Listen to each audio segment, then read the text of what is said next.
Welcome to the MSD group P21097 bone replication testing. Let's go ahead and introduce the members of our team. My name is Jillian Kopek. I'm a mechanical engineer and I'm the facilitator of the group.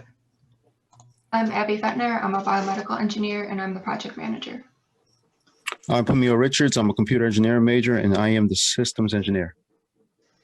I'm Anna Tilster-Smith. I'm also a biomedical engineer and I'm in charge of communication. I'm Sarah Whitney and I'm a biomedical engineer and I'm the purchasing agent. Perfect. So the problem that we were given is that 3D models are rising in popularity as a reference and diagnostic tool within the healthcare field. MedDimensions has developed a workflow in which bone models are generated directly from medical imaging scans and then 3D printed. The only problem is they're not very accurate in tactile response. So the task presented to us was to design testing protocols and a testing device to quantify the sensations described by surgeons during their procedures. This includes those tactile feelings such as resistance of the models while drilling or sawing into them. So the goal of our project was to create a device that is able to accurately and repeatedly test 3D printed bone model samples. These models are being used by surgeons to practice surgical procedures. The final device should be able to test and quantify material properties. The results produced by our device will be used by the customer to make an educated decision on which material is best for the models. Yep, and as for our approach, it can be split into 3 parts: the research, the prototyping, and the testing. For research, we went ahead and we combined a few articles related to our research and talked to experts in the field to ensure our procedures would make sense. When prototyping, we used CAD to design and demonstrate our prototype so that the parts could be machined later.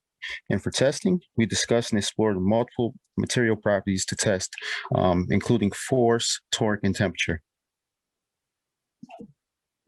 We narrowed down our material property testing to 3 tests: Young's modulus, the torque experienced by the model bone, and hardness of the model bone.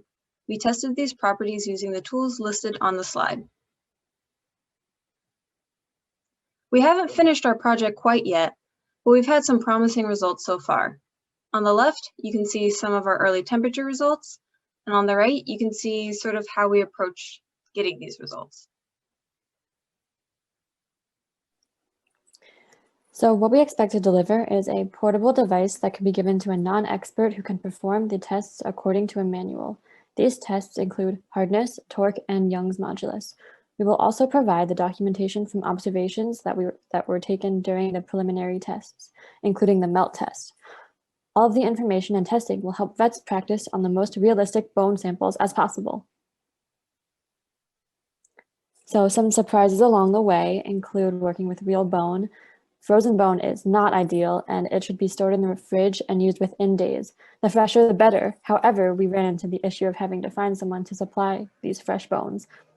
We also found that the smell is very strong and definitely not for the faint of heart. And drilling into them produced very interesting observations. For example, they bled after drilling into them. We want to thank our mentors and our customers for all the advice and guidance they have provided us throughout our project. We are grateful for your continued support.